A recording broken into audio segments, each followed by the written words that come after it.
So the next one are called thrones. Now, this is actually really interesting because thrones completely comes from a single line in First Peter. And a lot of people point out that Peter probably literally meant a throne, but people were assuming he meant an order of angels. So this is complicated. So the order of in First Peter 30 chapter 3 21 to 22, it says Christ has gone to heaven and angels and authorities and powers and thrones have been made subject to him. So when they heard that, a lot of the early Christians were like, "Oh, this must be other orders of heavenly beings. Angels, authorities, and powers must all be orders of heavenly beings." Though reading the text, Christ has gone to heaven and is at God's right hand with angels, authorities, thrones, and powers in submission to him.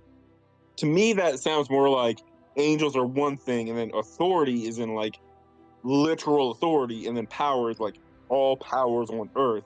But again, what do I know? So Dionysius the Areopagitic, when he wrote the Hierarcha, which is the Catholic hierarchy of angels, made thrones the third highest of the nine levels of angels. Again, this is the other text that they use to try to justify the names of all these angels. For by him were all things created that are in heaven and that are in earth, visible and invisible, whether they be thrones or dominions or principalities or powers, all things were created by him and for him. So they argue thrones, dominions, principalities, and powers are names of orders of angels, just completely ignoring the part that says on earth. But again, that's where we are. So thrones don't actually have a traditional look. They're This is going to sound so confusing. I'm sorry. So thrones don't have a traditional look. They're more like aspects. The closest we get is a variation of the wheels, flaming wheels with eyes that we mentioned house the souls of cherubim before. Remember that when we were talking about cherubim? So yeah, so that's the closest we get to, oh, this is what a throne looks like. However, this is more tradition than fact at this point. They look like that because tradition says they look like that. That's why they look like that in art, because tradition says they look like that in art. If that makes sense.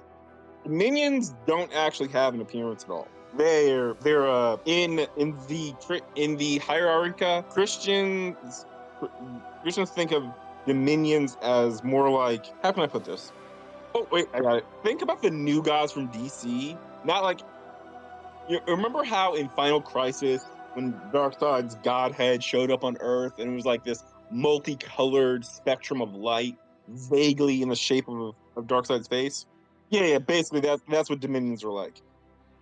That is super complicated, and I am sorry for putting that image in your head. Principalities are also weird because again, we don't have like an official look at them.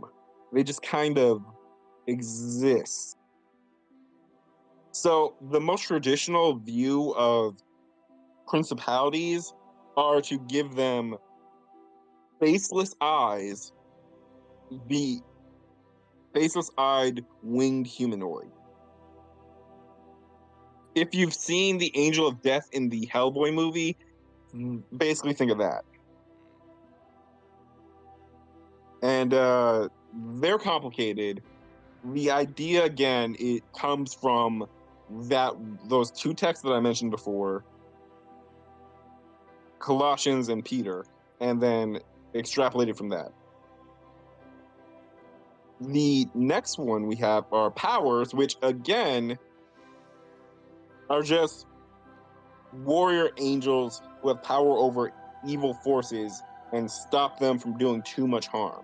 The idea is that they're basically just your standard angel, but given a bit of extra boom. To use a description, in the book of Revelation, there are angels with four seals.